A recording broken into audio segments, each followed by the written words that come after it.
there's just a lot of stuff there. And some of it seems kind of ridiculous. Maybe it is, maybe it isn't. Some of it seems worth following up on. So how do we assess it? Well, that's going to take an awfully long time.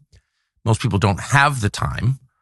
So we thought it would be interesting just to start with a very narrow slice of the material.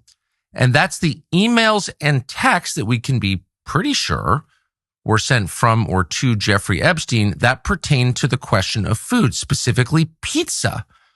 And that caught our attention immediately. Pizza, people talking about pizza, adults talking about pizza and pizza parties. Now, why did that catch our attention? Of course, because it evoked memories of this semi-forgotten story from about 10 years ago known as Pizzagate. That was a wild conspiracy theory thought up by like the QAnon retards on the internet. The conspiracy theory about Pizzagate. It sounded so absurd. And we're about to get into much more detail about what that original theory was and what it may have actually meant in just a second.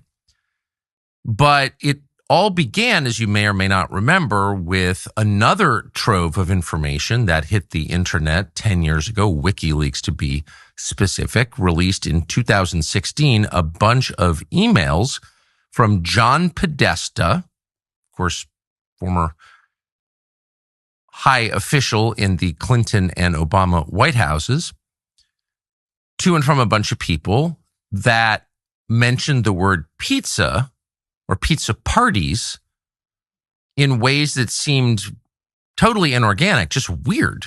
In fact, in ways that suggested the term pizza was a code word for something else, something dark. And people on the internet speculated at great length that pizza was actually a synonym for children or sex with children. Ugh. And this was immediately dismissed, of course. And turns out there was probably a lot more there than a lot of us perceived at the time. And again, we're going to get into that in just a minute with Ian Carroll, who's taken a very close look at this. But back to the most recent document dump. There were a lot of references to pizza, like a lot, by some counts, almost 1,000 in these documents. Some of them probably were just to pizza. You don't want to read too much into anything because you start imagining that you see things that aren't actually there. But if you read, I don't know, exchanges like this, let's read one, see what you think. And we're quoting.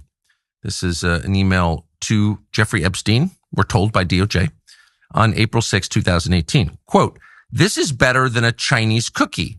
Let's go for pizza and grape soda again. No one can understand." Maybe, there are a lot of fit adults like Jeffrey Epstein, who was pretty fit for a middle-aged man in 2018 who are regularly eating pizza and grape soda. Or maybe they're talking about something else. Maybe this is code. So it's worth considering anyway, right? But it was this exchange that made us think, whoa, wait a second. Maybe the long debunked conspiracy theory about Pizzagate wasn't actually debunked, and maybe someone should take a closer look at this.